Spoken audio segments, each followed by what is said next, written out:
सुंदरबन जंगल में कालू कौवे ने एक होटल शुरू किया है। दूर दूर से पंछी कालू के होटल में रहने के लिए आ रहे हैं। क्या कालू कौवे का फेमस होटल यही है? हाँ हाँ, बताइए, मैं आपकी क्या सेवा कर सकता हूँ? हमें 2 दिन के लिए एक रूम चाहिए। हाँ हाँ सर, अभी देता हूँ। मुझे आप तीनों के आईडी कार्ड दीजिए। ये लीजिए सर, आपके रूम की चाबी।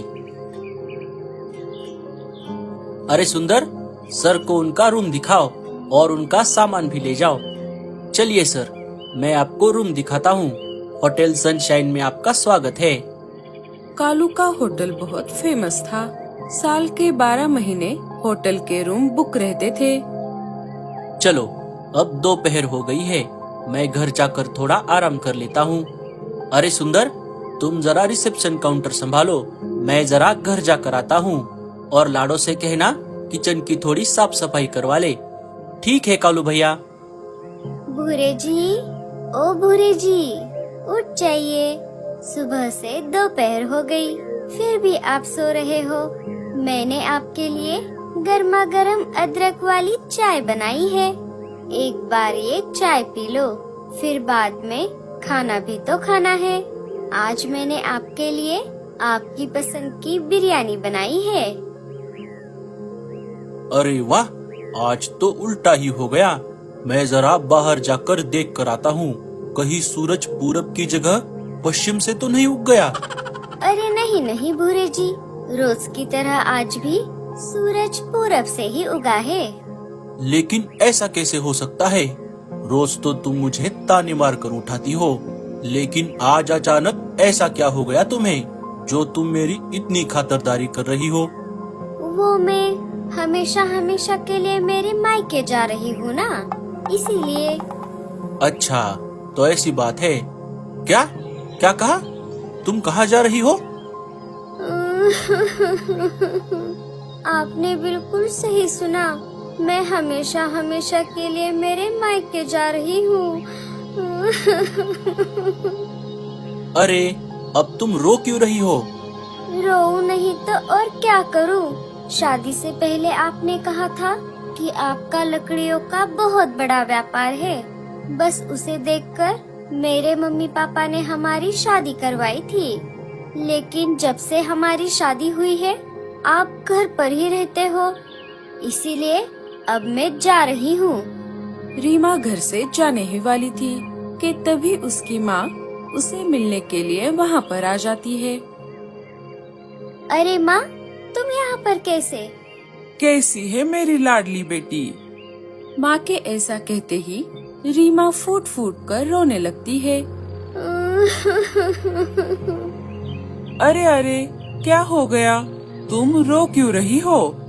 रीमा अपनी माँ को सारी बात बता देती है। दामाद जी, ये मैं क्या सुन रही हूँ? क्या रीमा सच बोल रही है? अगर ऐसा है तो मैं मेरी बेटी को लेकर यहाँ से जा रही हूँ। सासू माँ, मैं भी मेरा खुद का कुछ नया शुरू करना चाहता हूँ, लेकिन मेरे पास उतने पैसे नहीं है। अगर बात पैसों की है तो मैं आपकी मदद करती हूँ। और वैसे भी रीमा मेरी इकलौती बेटी है। बताइए, आपके दिमाग में क्या चल रहा है? अरे ये क्या बताएंगे? घर पर रह रह के इनके दिमाग को जंग लग गया है। रीमा, तुम जरा जबान संभाल कर बात करो। भूरे जी तुम्हारे पति है। अगर तुम ही उनकी इज्जत नहीं करोगी तो बाहर का कौन करेगा? तुम्हें जो कहना है वो साफ साफ बताओ।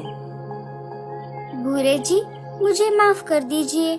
मैंने गुस्से में आकर जो मन में आया वो बोल दिया। कोई बात नहीं रीमा, बताओ तुम्हारे मन में क्या प्लान है? हम भी आपके भाई के जैसा एक होटल शुरू करते हैं। उससे हमारी सारी परेशानियाँ दूर हो जाएंगी। लेकिन उसके लिए तो बहुत पैसे लगेंगे। दामाद जी, आप पैसों की चिंता मत करो। आप बस होटल बनाने की तैयारी शुरू करो। 1-2 दिन बीत जाते हैं। पूरा कारीगरों की मदद से अपने भाई कालू के जैसा होटल बनवा लेता है। चलो, होटल तो बन गया, अब बस ग्राहक आना बाकी है। 2-4 दिन बीत गए, लेकिन भूरे के होटल पर एक भी ग्राहक नहीं आया। अजी, अब हम क्या करें? हमारे होटल में तो एक भी ग्राहक नहीं आ रहा। उसके लिए मेरे पास एक उपाय है। बस मुझे रात होने का इंतजार है। थोड़ी ही देर में रात हो जाती है। मुझे आज रात के लिए एक रूम चाहिए। हाँ हाँ, क्यों नहीं, मुझे आपका आईडी कार्ड दीजिए। सर, अभी होटल में एक ही कमरा खाली है और वो भी सबसे ऊपर के फ्लोर पर। क्या आपको चलेगा? हाँ हाँ, कोई बात नहीं। ओके सर, ये लीजिए चाबी। सुंदर, सर को उनका रूम दिखाओ। चलिए सर, मैं आपको रूम दिखाता हूँ। होटल सनशाइन में आपका स्वागत है। जब आधी रात हो गई,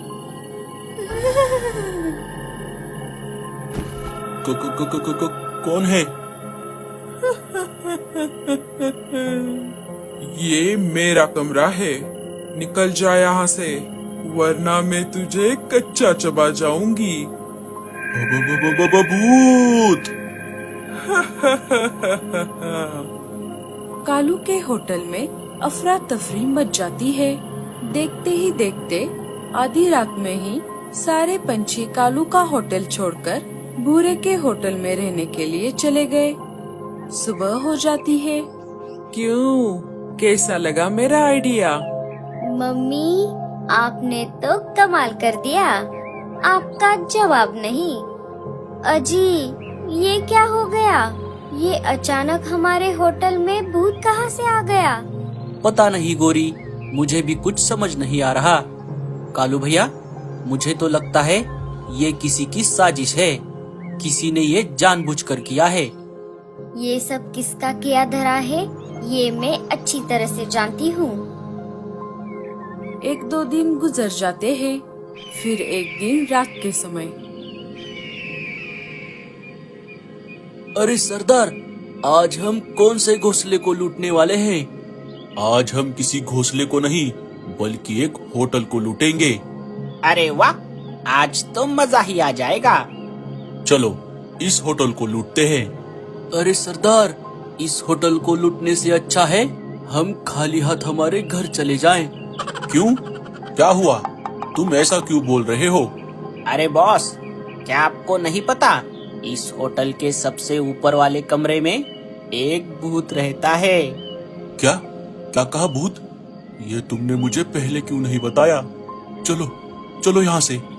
अरे सरदार, अब हम यहाँ आ ही गए हैं तो वापस क्यों जाना? वो देखिए, इस होटल के सामने ही एक दूसरा होटल है। चलिए हम उसे लूटते हैं।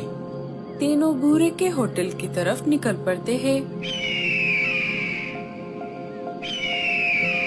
अरे ओ कौवे के पिल्ले, जल्दी कर। तेरे पास जो कुछ भी है वो सब हमें दे दे। कौन हो तुम तीनों? चुपचाप यहाँ से चले जाओ, वरना मुझसे बुरा कोई नहीं होगा। लगता है तू ऐसे नहीं मानेगा। तीनों मिलकर उसे पीटने लगते हैं। भूरा कौवा जोर जोर से चिल्लाने लगता है। बचाओ बचाओ, अरे कोई मुझे बचाओ। अरे ये तो भूरे की आवाज है। कालू कौवा वहाँ पर आ जाता है। छोड़ दो मेरे भाई को, वरना तुम तीनों की खैर नहीं। कालू और भूरा मिलकर उन तीनों को खदेड़ देते हैं।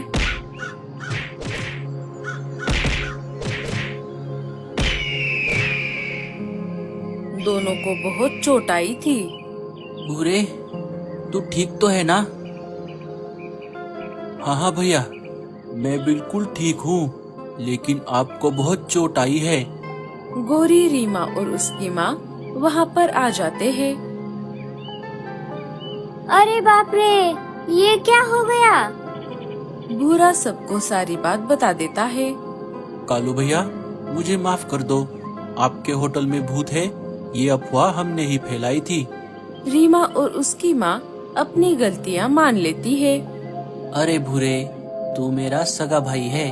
अगर तू मुझे एक बार भी बता देता तो मैं तेरी जरूर मदद करता, लेकिन तूने रीमा की बातों में आकर मुझसे बात करना ही छोड़ दिया। चलो अब जाने दो, जो हो गया सो हो गया। अब से हम सब साथ रहेंगे।